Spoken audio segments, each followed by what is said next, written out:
بسم الله والصلاة والسلام على رسول الله وعلى آله الطاهرين أما بعد اللهم اشرح لي صدري ويسر لي أمري واحلل عقدة من لساني يفقه قولي.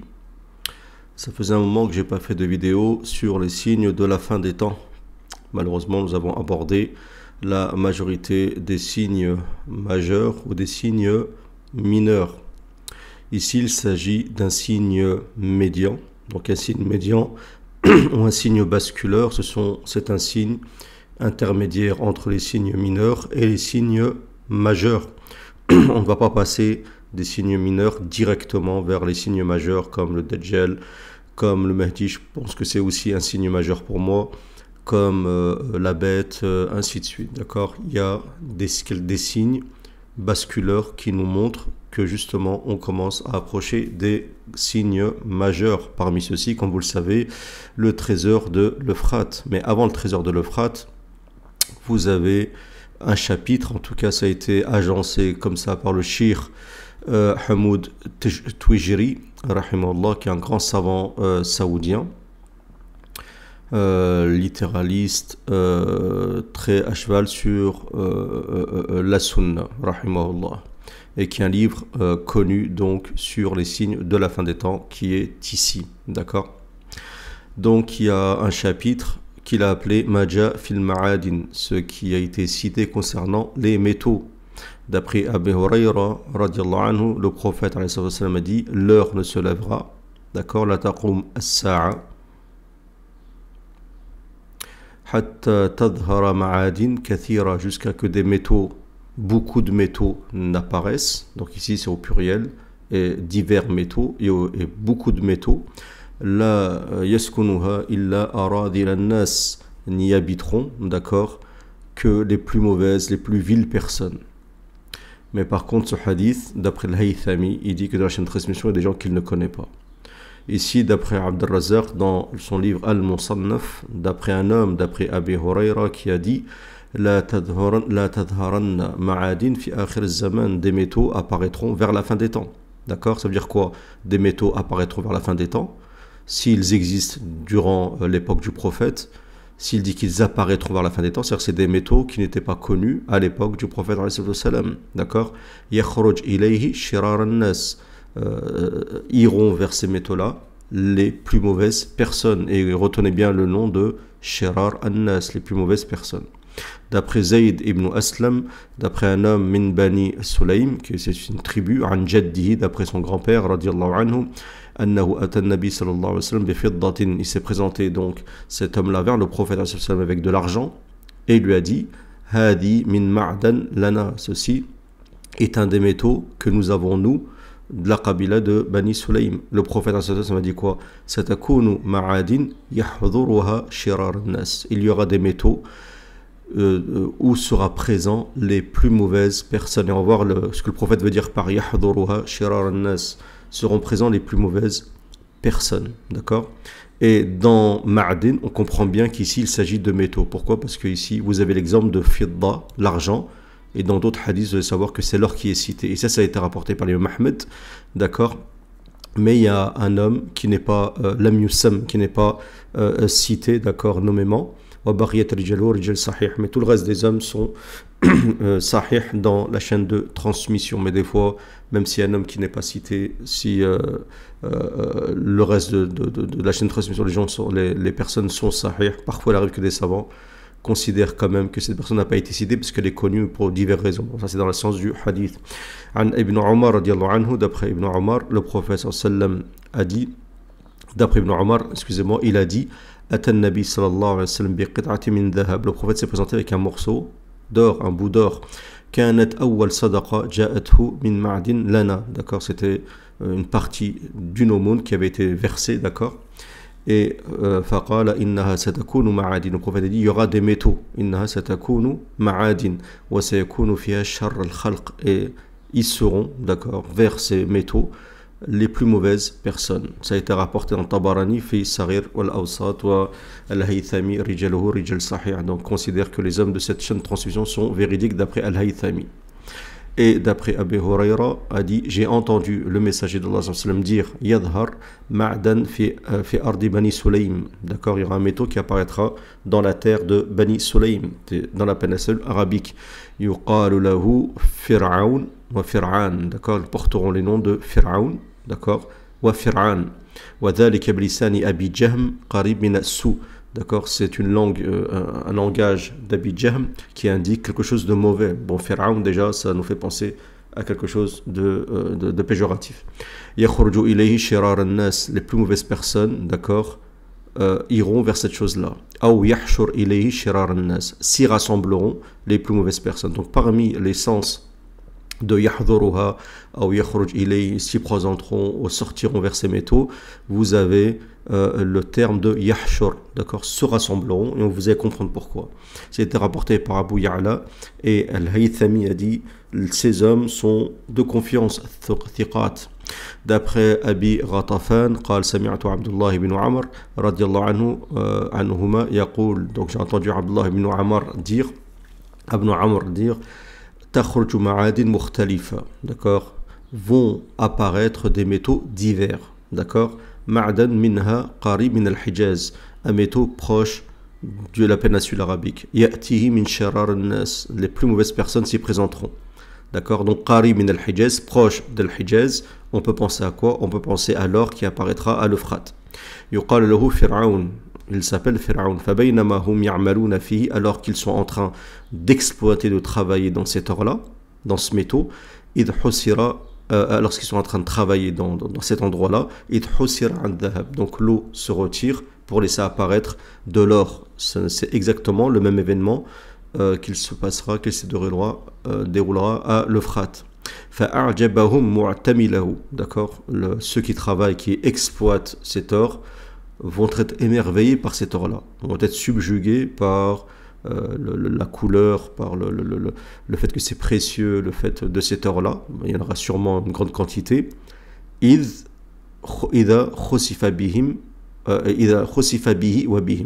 seront, cet or sera englouti, mais il sera aussi englouti avec eux. Si on va dans la page juste après de ce livre, donc c'est un hadith rapporté par Nu'aym ibn Hammad fil Fitan ou al-Hakim fi Mustadraki. Donc le Hakim a rapporté le hadith dans le Mustadrak, qui sont les hadiths qui n'ont pas été cités dans le Sahih de Bukhari et de Muslim, mais lui, c'est les hadiths qui ont été mis de côté, il les a vérifiés et donc il les cite. Il dit que Sahih al-Isnad wa lam yakhrujah. Donc c'est la chaîne de transmission est véridique, mais simplement Bukhari et Muslim ont décidé de ne pas le sortir. Donc Dhahabi est d'accord avec ceci. Et vous avez quoi comme chapitre? Le chapitre qui est après, c'est quoi? Maja fi hasr al-furat an al-dhahab, ce qui a été rapporté sur le fait que le frat va se retirer pour laisser apparaître quoi? De l'or. Vous voyez que les deux chapitres, la Sheikh Touajri a décidé de les lier, et d'abord a mis les métaux et ensuite le frat. C'est-à-dire qu'avant même le frat, il y aura une histoire de métaux. Alors méditons sur, on va avancer en arrière, méditons sur cette histoire de métaux, ma'adin. Qu'est-ce qu'on peut dire? Excusez-moi, voilà. Qu'est-ce qu'on peut dire sur... Déjà sur internet, vous avez un chéri yéménite qui parle de la fin des temps, et il a fait une erreur en disant, bon, c'est un peu grave parce que c'est lié à un hadith, mais c'est pas non plus, voilà, c'est pas un truc qui va le discréditer, et c'est pas l'objectif. Qui parle de, donc, qu'il y aura des métaux qui apparaîtront vers la fin des temps, et lui il dit yahdhuruha shirar an-nas, interdiront ces métaux les plus mauvaises personnes. C'est pas yahdhuruha avec le dha, mais yahdhuruha avec le dad, d'accord, mais c'est pas méchant. Parce qu'il y a pas 50 000 vidéos de toute façon sur internet, et ceux qui interprètent ce hadith, certains disent que c'est le pétrole, d'accord, que ça indique que le prophète avait annoncé le pétrole vers la fin des temps et que ça sera exploité par les plus mauvaises personnes, alors que le pétrole n'est pas un ma'dan, le pétrole n'est pas un métal à ma connaissance, d'accord.